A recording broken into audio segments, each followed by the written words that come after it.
오늘은 이사야서 20장의 말씀을 보도록 하겠습니다. 이 20장의 내용도 하나님께서 이사야 선지자를 통해서 열국을 심판하시겠다는 내용의 연속적인 부분인데요. 특별히 이 20장의 내용에서는 하나님께서 선지자 이사야를 통해서 내가 징조와 예표가 되려는 내용입니다. 그러니까 말씀만 전하지 말고 너의 모습을 통해서 하나님의 말씀을 증거해라, 그 내용입니다. 오늘날도 하나님께서 하나님의 사람들을 통해서 입으로 복음만을 증거하는 게 아니라 그들의 삶을 통해서 예수 그리스도를 증거하기를 원하시는 것입니다. 우리가 입으로 전하는 건 소식을 전달하는 것이죠. 그러나 삶으로 전한다는 건 뭐냐면 그 사람의 생활을 통해서 예수 그리스도가 증거되는 것입니다. 오늘날은 특별히 세상이 악으로 광영한 시대이기 때문에 우리가 입으로 전한다고 해서 사람들이 잘 받아들이질 않습니다. 그럴 땐 우리가 무엇으로 예수 그리스도를 증거해야 하냐면 우리 그리스도인들이 그리스도의다운 삶을 통해서 예수 그리스도를 증거해야 합니다. 그럴 때에 믿지 않는 사람들이 그 사람의 믿는 사람의 삶을 통해서 예수 그리스도를 영접하게 되는 것입니다. 그러니까 우리 믿는 사람 한 사람은 예수 그리스도인, 다시 말하면 예수 그리스도의 증거자, 또 그리스도의 편지, 예수를 전달하는 삶의 편지가 되어야 하는 것입니다. 오늘도 이 이사야서 10장의 말씀을 통해서 하나님의 경고의 메시지를 우리의 마음에 새길 수 있기를 주님의 이름으로 축복합니다. 이사야서 20장 1절에 아수르의 사르곤 왕이 다르단을 아스돗에서 보내매 그가 와서 아스돗을 쳐서 취하였던 해라. 이 아수르가 강성해지던 그 시기에 이 열방에 있던 나라들이 아수르의 눈치를 보고 또 그 두려움에 떨게 됩니다. 그래서 열방에 있던 에돔이나 암몬이나 블레셋이나 이런 나라들은 자기들끼리 서로 힘을 규합해서 동맹을 맺습니다. 그러니까 아수르가 쳐들어오면 함께 동맹으로 막자 그거죠. 그 와중에 이 유다도 두려운 상황이었습니다. 그런데 그 당시에 이 유다는 반 아수르 정책을 쳤습니다. 왕이. 그러니까 아수르를 의지하는 게 아니라 애굽을 의지했습니다. 그런데 이 애굽도 그 당시에 구스 왕이 통치하던 시기였습니다. 그러니까 누구 하나 의지할 대상이 없는 겁니다.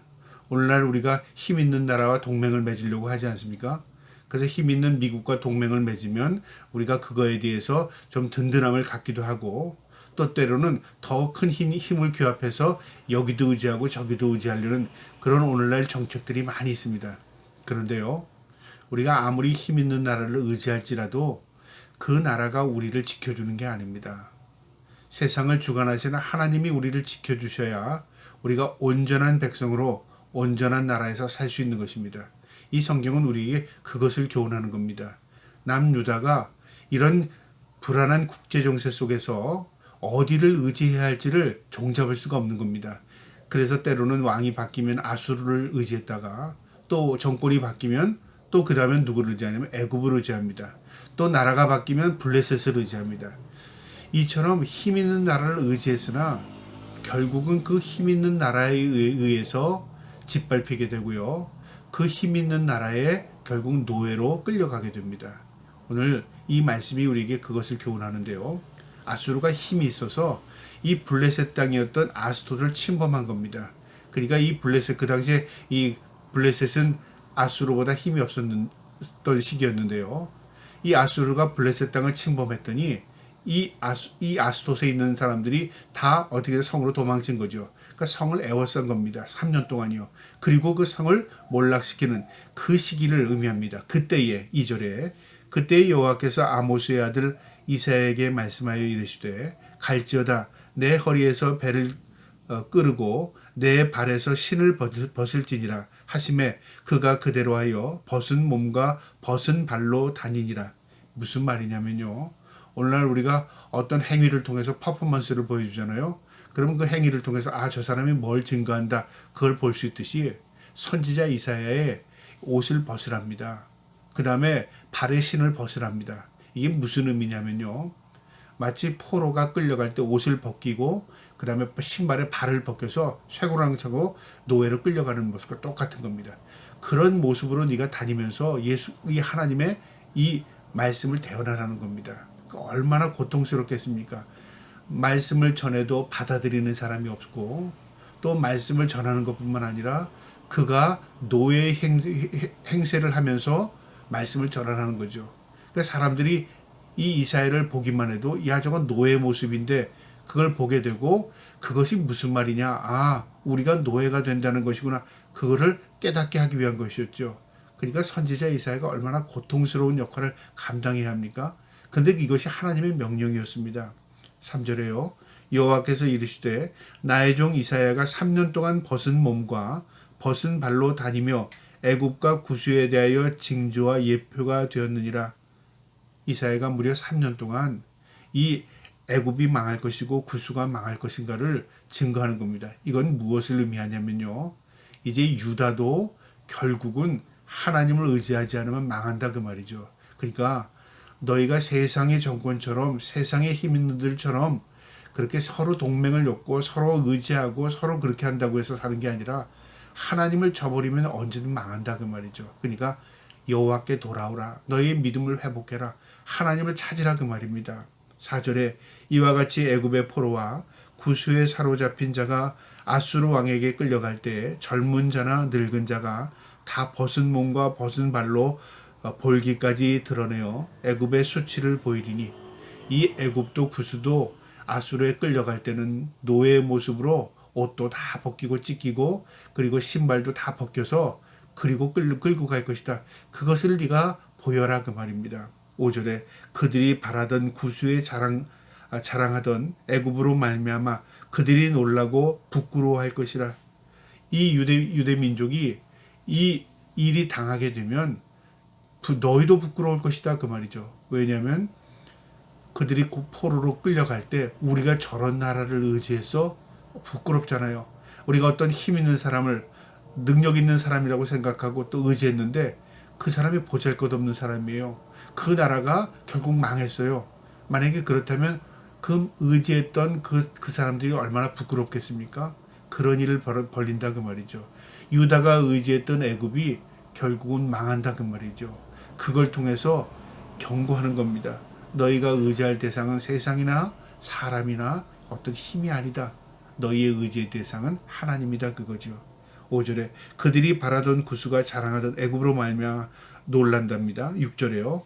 그날에 이 해변 주민이 말하기를 우리가 믿던 나라 곧 우리가 아수르 왕에게서 벗어나기를 바라고 달려가서 도움을 구하던 나라가 이같이 되었은즉 우리가 어찌 능히 피하리요 하리라.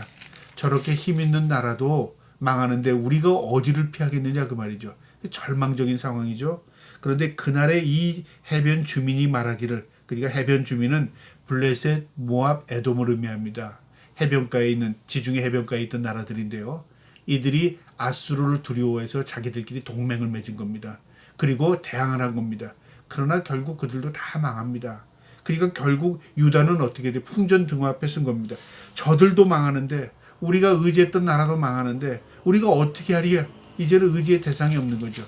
그러면 정신 차리고 하나님을 바로 찾아야 되지 않습니까? 유다가 그러지 못한 겁니다. 도움을 구하던 나라가 이같이 되었은즉 우리가 어찌 능히 피하리요? 도움을 구하던 의지했던 나라가 저렇게 망했는데 우리 어떻게 하지 그 말이죠. 여기엔 무엇을 갖고 있냐면 우리가 잘못 의지했구나, 우리의 믿음이 잘못되었구나, 우리가 하나님을 찾지 않았구나, 이걸 반성하고 돌아오면 기회가 되는데 그걸 깨닫지 못하고 절망하고 있다는 거죠. 우리의 삶이 그렇습니다. 우리가 세상에서 실패하면 그게 인생의 실패가 아닙니다. 그 일만 실패한 겁니다. 그러면 어떻게 돼야 되죠? 아, 내가 실패함을 통해서 새로운 경험을 얻었구나. 그러면 다시는 이렇게 하지 말아야지. 그 좋은 교훈이고 그걸 통해서 우리가 다시금 새롭게 나가면 또 우리가 의지대로 행하면 성공할 수 있는 겁니다. 세상 일도 그렇고요. 믿음의 일은 더 그렇습니다. 세상이나 환경이나 사람 의지해서 실패했다고 절망할 게 아닙니다. 하나님, 내가 잘못된 것 의지했습니다. 내가 잘못된 길로 갔습니다. 내가 믿음을 저버렸습니다. 그거 깨닫고요. 하나님께 돌아오면 하나님께 회복의 역사를 이루십니다. 그리고 그것이 우리의 강한 믿음으로 우리를 견고히 세웁니다. 그러나 우리가 이 성경 말씀처럼 이 유다처럼 어리석은 자들처럼 힘 있는 거 의지했다가 결국 그게 다 무너지고 망하는 걸 보게 되면요. 우리까지도 절망하는 겁니다. 그러니까 절망이라는 것은 내가 의지하는 것이 소멸되면 우리는 힘없이 무너지는 겁니다. 우리의 의지의 대상은요, 오직입니다. 하나님입니다. 하나님만이 의지할 때 우리가 온전한 힘을 얻을 수 있습니다. 하나님은 결코 망하는 일이 없고요. 하나님은 결코 실패하시는 일이 없고요. 하나님은 결코 패배가 없습니다. 우리가 하나님을 의지할 때 강한 용사로서 믿음을 굳건히 지키며 살아갈 수 있는 하나님의 군사로서 이 세상을 이길 수 있는 것입니다. 저와 여러분이 오직 하나님만을 의지하여 이 세상에서도 승리를, 믿음의 승리를 날마다 경험하며 살기를 주님의 이름으로 축복합니다. 아멘.